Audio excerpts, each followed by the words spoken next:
उपसहसंयोजक यौगिकों में समावयवता। अब ये जो शब्द है समावयवता, इसके बारे में हमने थोड़ा बहुत 11वीं क्लास में भी पढ़ा है, और जो अपने 12th में उपसहसंयोजक यौगिकों में भी समावयवता का टॉपिक है, और जो हमारे सेकंड केमिस्ट्री या ऑर्गेनिक केमिस्ट्री उसमें भी समावयवता के बारे में हम पढ़ेंगे।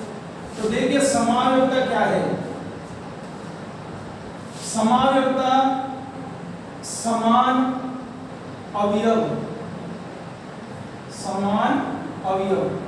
पहले हम समावयवता की एक बेसिक जानकारी, एक सामान्य जानकारी लेते हैं कि समावयवता होती क्या है। उसके बाद हम अपने टॉपिक में आएंगे उपसहसंयोजक यौगिकों में समावयवता।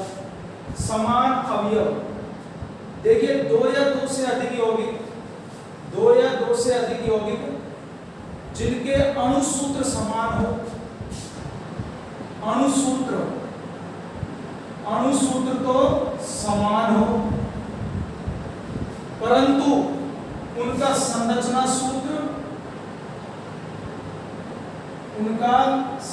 सूत्र या त्रिविम व्यवस्था भिन्न भिन्न हो। दो या दो से अधिक यौगिक जिनके अणुसूत्र तो समान है, परंतु संरचना सूत्र और भौतिक व रासायनिक गुणधर्म अलग अलग हो, वो यौगिक आपस में समावयवी कहलाते हैं। समावयवी, वो यौगिक आपस में समावयवी कहलाते हैं, और यह परिघटना समावयवता कहलाती है। तो समावयवता एक घटना है भाई, दो या दो से अधिक यौगिक जिनके अणुसूत्र समान हो, परंतु भिन्नता किसमें हो? संरचना सूत्र में हो। संरचना सूत्र भिन्न भिन्न होगा, उनके गुण भिन्न भिन्न होंगे, तो वो यौगिक आपस में समावयवी कहलाते हैं, और यह परिघटना समावयवता के नाम से जानी जाती है। जैसे मैं आपके सामने उदाहरण देता हूं, CuNH3 Br SO4, और दूसरा यौगिक है CuNH3 SO4 Br। अब देखिए दो यौगिक बोर्ड पर लिखे हुए हैं, इन दोनों यौगिकों का संरचना सूत्र भिन्न भिन्न है। इन दोनों यौगिकों का संरचना सूत्र भिन्न भिन्न है। आप देख सकते हो यहाँ ब्रोमाइड Br- लिगेंड के रूप में है, जबकि नीचे वाले उदाहरण में, नीचे वाले यौगिक में Br- लिगेंड नहीं है, ये प्रति-आयन है।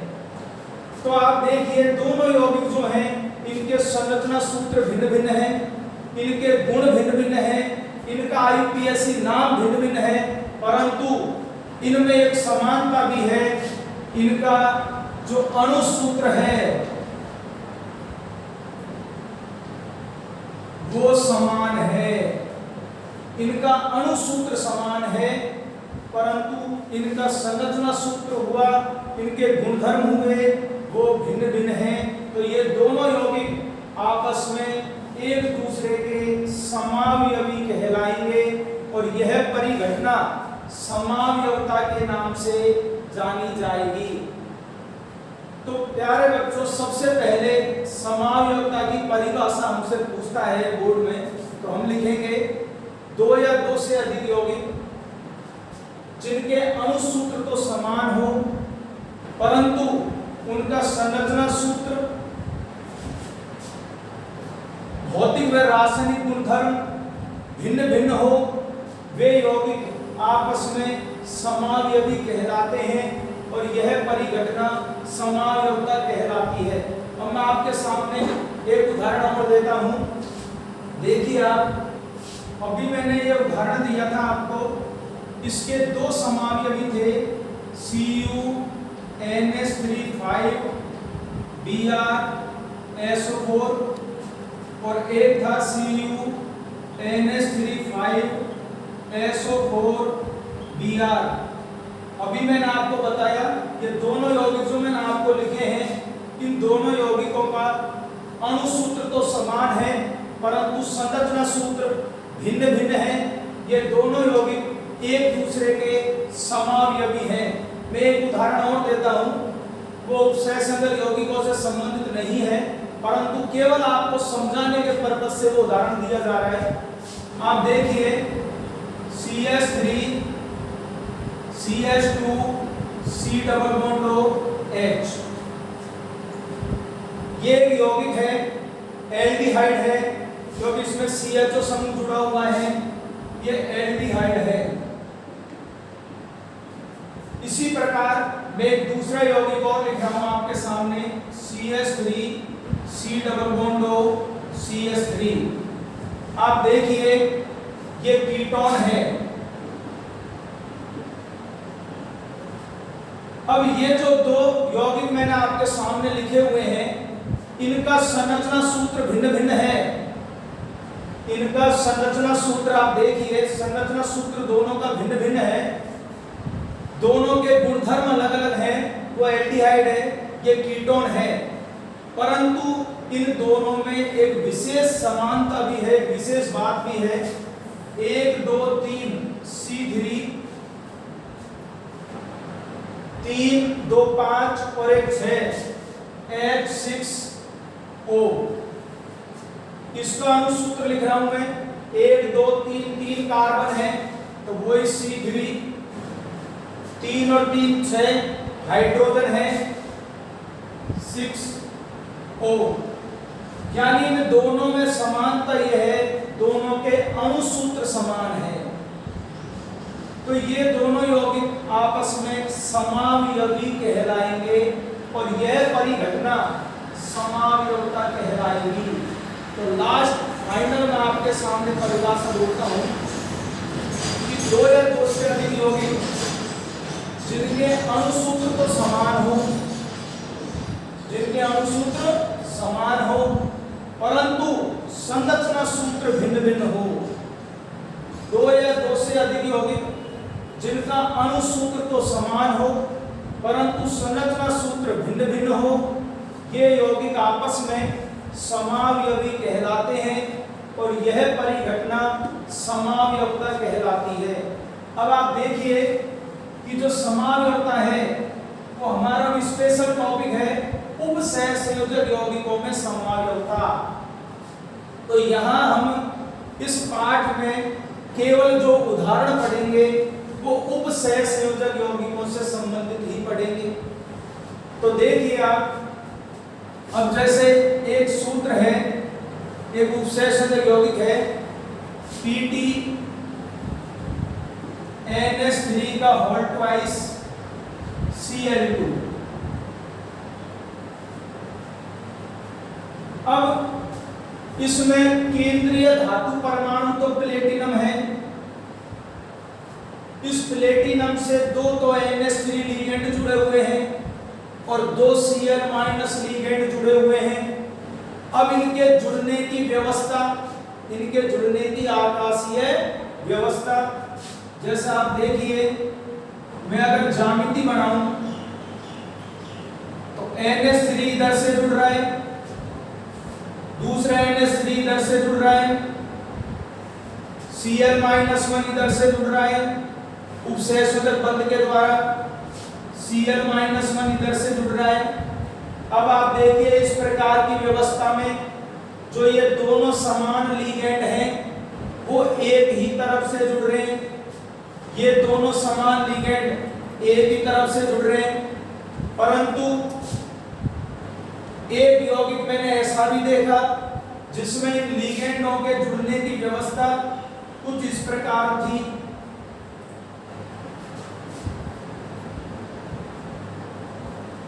अब आप देखिए यहां दोनों समान लिगेंड एक दूसरे के विपरीत स्थिति से जुड़ रहे हैं, दोनों समान लिगेंड एक दूसरे के विपरीत स्थिति से जुड़े हुए हैं। तो यहां ये जो दोनों यौगिक हैं, एक ये और एक ये, ये दोनों यौगिक एक दूसरे से भिन्न हैं, इनके गुणधर्म भिन्न हैं। भिन्नता किस लिए आई?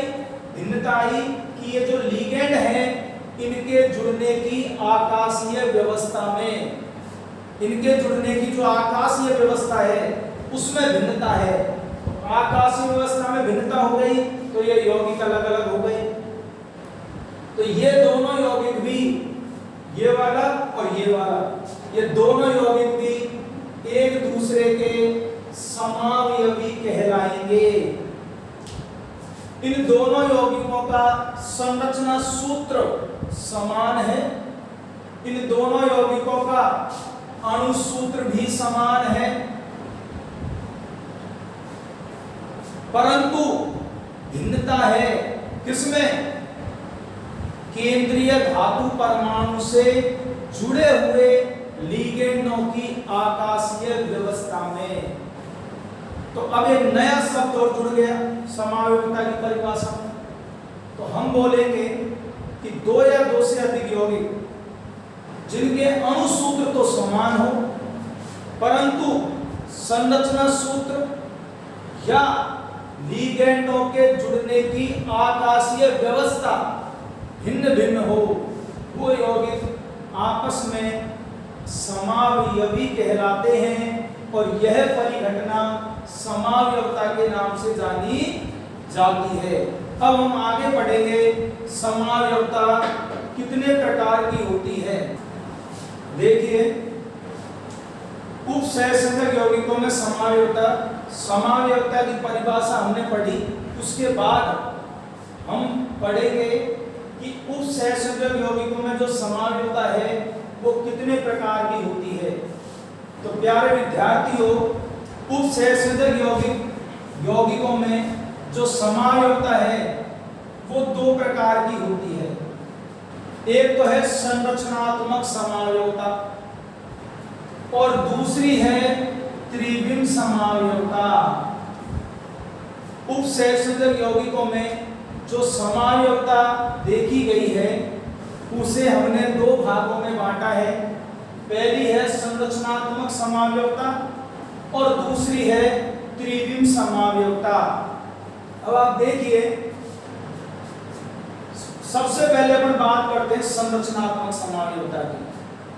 नाम से पता चल रहा है संरचना, यानी इस प्रकार की समावयवता में जो भिन्नता होगी वो संरचना में होगी।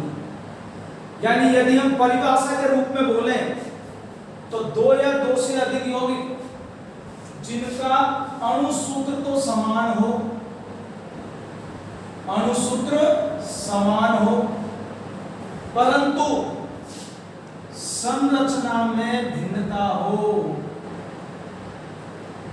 संरचना में भिन्नता हो।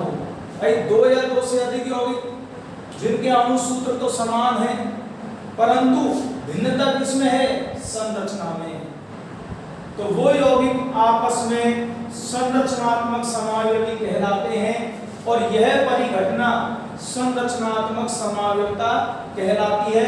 वैसे हम कई उदाहरण पढ़ेंगे परंतु मैं आपको समझाने के लिए एक छोटा सा उदाहरण लिखता हूं। आप देखिए,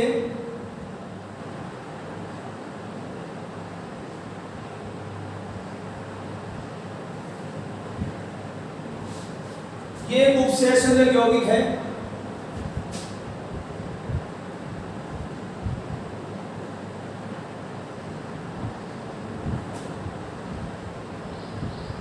ये भी एक उपसहसंयोजक यौगिक है।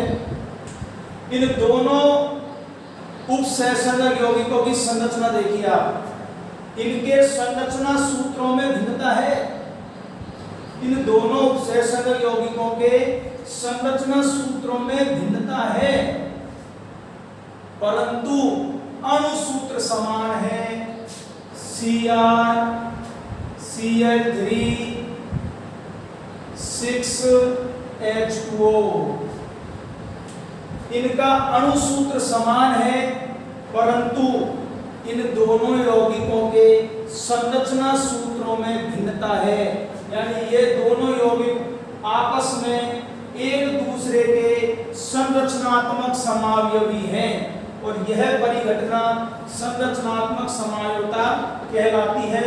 तो आपसे पूछेगा कि भाई संरचनात्मक समावयवता किसे कहते हैं, तो आप कहोगे कि दो या दो से अधिक यौगिक जिनके अणु सूत्र समान हैं परंतु संरचना सूत्र भिन्न भिन्न हैं, आपस में संरचनात्मक समावयवी कहलाते हैं और यह परिघटना संरचनात्मक समावयवता कहलाती है।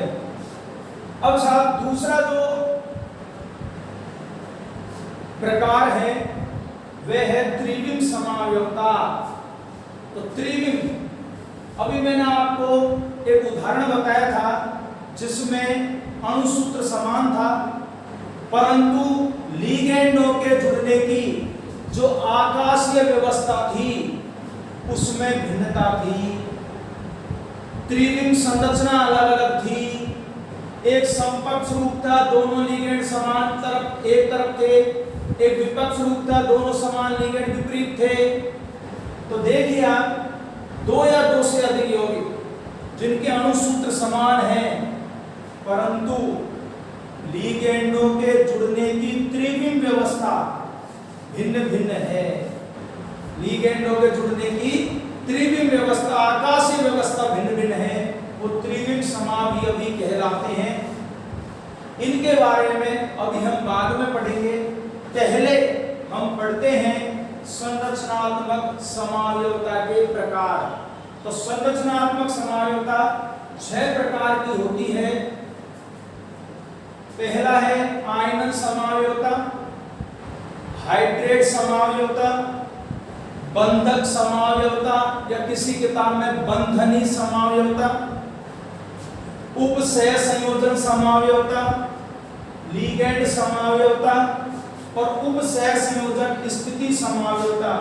ये 6 प्रकार की समावयवता संरचनात्मक समावयवता के अंतर्गत आती है। अब हम एक एक का वर्णन करेंगे।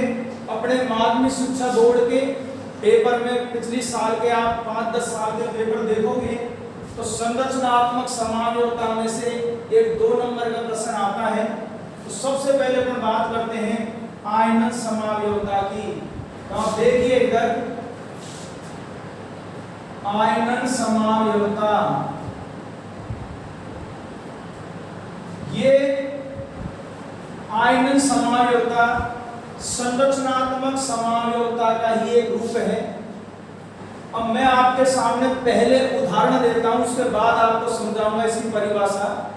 देखिए आप, एक उदाहरण मैं आपके सामने लिख रहा हूं, CO NH3 Br SO4। ये इससे संबंधित 2 उपसहसंयोजक यौगिक हैं, CO NH3 Br SO4 और एक है CO NH3 SO4 Br। अब देखिए आपके सामने 2 उपसहसंयोजक यौगिक लिखे हुए हैं। इन दोनों उपसहसंयोजक यौगिकों का अणु सूत्र जो मैंने पहले लिखा है समान है। इन दोनों उपसहसंयोजक यौगिकों का अणु सूत्र समान है, अंतर इनके संरचना सूत्र में है। ये दोनों जो उपसहसंयोजक यौगिक हैं लिखे हुए हैं, दोनों अलग अलग हैं, दोनों की संरचना सूत्रों में भिन्नता है परंतु अणु सूत्र समान है। तो ये दोनों आपस में एक दूसरे के संरचनात्मक समावयवी हो गए। अब संरचनात्मक समावयवता भी कई प्रकार की। तो पहला अपन उदाहरण पढ़ रहे हैं आयनन समावयवता। अब देखिए आप पुरानी बातों को ध्यान में दीजिए। इस यौगिक को, ऊपर वाले यौगिक की बात कर रहा हूं मैं, ध्यान से देखना इसको तसल्ली पूर्वक। ये प्रश्न कई बार आ चुका है। इस यौगिक को जब हम विलायक में घोलते हैं तो इस यौगिक का आयनन किस प्रकार से होता है। कोबाल्ट NH3 Br +2 और SO4 -2। यानी इस यौगिक का, इस उपसंयोजक यौगिक का जब आयनन करते हैं तो ये इस प्रकार से आयनों में वियोजित होता है। अब नीचे वाला जो उपसंयोजक यौगिक है इसका जब आयनन करेंगे CO NH3 SO4 -1 और इधर +1 और इधर Br-1। अब आप देखिए इन दोनों यौगिकों में भिन्नता हमारे सामने आ चुकी है। क्या कि ऊपर वाले यौगिक का जब आयनन करते हैं तो ये आयन प्राप्त होते हैं सल्फेट आयन और ये बड़ा संकुल धनायन, और नीचे वाले यौगिक का जब आयनन करते हैं तो ये आयन प्राप्त होते हैं Br- और ये बड़ा धनायन। इस प्रकार हम कह सकते हैं कि इन दोनों यौगिकों का जब आयनन कराया जाता है तो इनसे भिन्न भिन्न आयन प्राप्त होते हैं, जबकि इनका अणुसूत्र समान है, परंतु इनका जब आयनन कराएंगे तो भिन्न भिन्न आयन प्राप्त होंगे। इसलिए इस प्रकार की समावयवता को हमने नाम दे दिया आयनन समावयवता, क्योंकि इनका जो आयनन है, इनका जो वियोजन है वो भिन्न भिन्न प्रकार से होता है। इनका आयनन कराने पर भिन्न भिन्न आयन प्राप्त होते हैं, समान आयन प्राप्त नहीं होते। इसलिए हमने इस समावयवता को नाम दिया है आयनन समावयवता।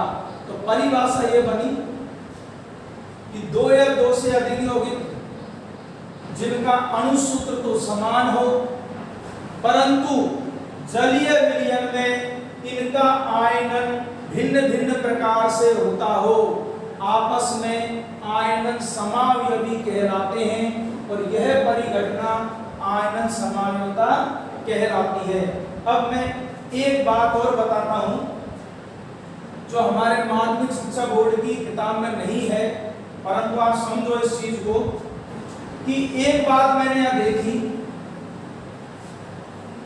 कि इसमें और इसमें क्या अंतर है।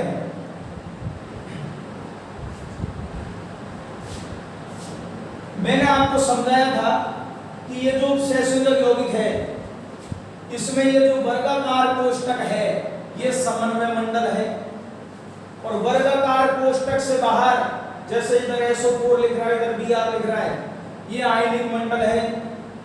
तो ये देखा, और आयनिक मंडल का जो भाग है इसे प्रति आयन भी कहते हैं। इसे क्या बोलते हैं? प्रति आयन। जो वर्गाकार कोष्ठक से बाहर लिखा हुआ है वो प्रति आयन, और वर्गाकार कोष्ठक के अंदर जो है वो लिगेंड।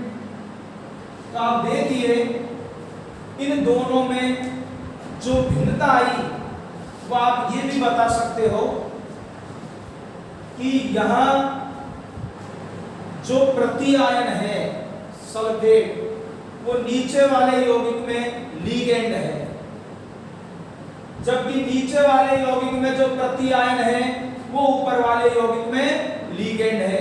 अर्थात इस प्रकार की समावयवता में लिगेंड प्रति आयन में बदल जाता है और प्रति आयन लिगेंड में बदल जाता है। ये भी आप ध्यान रख सकते हो, वैसे अपनी बुक में नहीं है ये, परंतु उच्चतर क्लासों में BSc वगैरह में लिखा हुआ है कि आयनन समावयवता में ये देखा गया है कि लिगेंड और प्रति आयन आपस में एक दूसरे से एक्सचेंज हो जाते हैं। ये Br यहाँ लिगेंड है तो यहाँ प्रति आयन है, SO4 यहाँ प्रति आयन है तो यहाँ क्या है? लिगेंड है। परंतु आपसे जब प्रश्न पूछा जाए, 12वीं लेवल का प्रश्न पूछा जाए कि साहब आयनन समावयवता किसे कहते हैं, उचित उदाहरण देकर समझाइए। तो आप परिभाषा वही लिखेंगे जो हमारी किताब में लिखी हुई है कि दो या दो से अधिक यौगिक जिनके अणु सूत्र समान हो, संरचना सूत्र भिन्न हो और जलीय विलयन में इनका आयनन भिन्न भिन्न प्रकार से हो। जलीय विलयन में इनका आयनन भिन्न भिन्न प्रकार से हो, आपस में एक दूसरे के आयनन समावेश। देखिए, संरचनात्मक समावयवता का अगला जो प्रकार है वो हाइड्रेट समावयवता है। हाइड्रेट समावयवता, अब साहब नाम से पता चल जाना चाहिए। हाइड्रेट, हाइड्रेट कहते हैं हम जल के अणु को, जल के अणु को हाइड्रेट कहा जाता है। तो पहले मैं आपके सामने परिभाषा बताता हूं। दो या दो से अधिक यौगिक जिनके अणु सूत्र समान हो परंतु उनके संरचना जो सूत्र है उस संरचना सूत्र में जल के अणुओं की संख्या, आयनिक मंडल और समन्वयी मंडल में भिन्न भिन्न हो। यानी जल के जो अणु हैं भाई, हाइड्रेट यानी जल, जल के जो अणु हैं उनकी संख्या, आयनिक मंडल और समन्वयी मंडल में भिन्न भिन्न होती है। वे यौगिक आपस में हाइड्रेट समावयवी कहलाते हैं। जैसे मैंने बोर्ड पे पहले से उदाहरण लिख दिया है, एक CrCl3.6H2O, इसके 3 हाइड्रेट समावयवी हैं। जैसे 3 यौगिक आप यहां से देखिए, आप 3 यौगिक हैं। पुरानी बात आप याद कीजिए, वर्गाकार कोष्टक से घिरा भाग समन्वयी मंडल और वर्गाकार कोष्टक से बाहर आयनिक मंडल। अब इन तीनों यौगिकों में आप देखिए, तीनों यौगिक अलग अलग हैं। एक बैंगनी रंग का है, एक नीला हरा रंग का है, एक गहरे हरे रंग का है। तो यौगिक भी अलग अलग है। तीनों उपसेचन जो यौगिक अलग अलग हैं। अब साहब क्या भिन्नता है? इनके संरचना सूत्रों में भिन्नता क्या है, उस भिन्नता की बात करेंगे हम। तो आप देखिए, इस यौगिक में जो 6 जल के अणु हैं वो समन्वय मंडल में है। आयनिक मंडल में एक भी जल का अणु नहीं है। 6 की 6 जल के अणु लिगेंड के रूप में है। ऊपर वाले यौगिक में जो 6 की 6 जल के अणु हैं वो केवल और केवल समन्वय मंडल में है, वर्गाकार कोष्ठक में है, बाहर नहीं, आयनिक मंडल में नहीं। जबकि नीचे जो यौगिक है उसमें आप देखिए 5 जल के अणु तो समन्वय मंडल में है और 1 जल का अणु आयनिक मंडल में है, क्रिस्टलीय जल के रूप में। 11वीं क्लास में पढ़ा है हमने क्रिस्टलीय जल। और नीचे वाले यौगिक में 4 जल के अणु तो समन्वय मंडल में है और 2 जल के अणु आयनिक मंडल में है। आप ध्यान दीजिए, आप इन तीनों को देखिए। इन तीनों को देखने पर स्पष्ट समझ में आता है कि तीनों का अणु सूत्र तो समान है परंतु साहब संरचना सूत्र भिन्न भिन्न है। और वो भिन्नता क्यों आई? वो इसलिए आई क्योंकि यहाँ जो जल के अणु हैं उन जल के अणुओं की जो संख्या है वो समन्वय मंडल में अलग है, आयनिक मंडल में अलग है। तो ये तीनों आपस में एक दूसरे के हाइड्रेट समावयवी कहलाएंगे। यह परिघटना हाइड्रेट समावयवता कहलाएगी। मैं फिर दोबारा से एक बार आपको बता देता हूं कि 2 या 2 से अधिक यौगिक, 2 या 2 से अधिक यौगिक जिनके अणु सूत्र तो समान है परंतु उन यौगिकों में समन्वय मंडल और आयनिक मंडल में जल के अणुओं की संख्या, हाइड्रेट संख्या भिन्न भिन्न है, आपस में हाइड्रेट समावयवी कहलाएंगे। प्यारे बच्चों, आज की क्लास में हमने 2 समावयवता आयनन समायोता और हाइड्रेट समायोता के बारे में पढ़ा। दोनों समायोता संरचनात्मक समायोता के अंतर्गत आती है। आयनन समायोता में हमने देखा कि प्रति आयन लिगेंड के रूप में था, लिगेंड प्रति आयन के रूप में था। कल की क्लास में हम बाकी ये जो 4 समायोता है इनके बारे में पढ़ेंगे।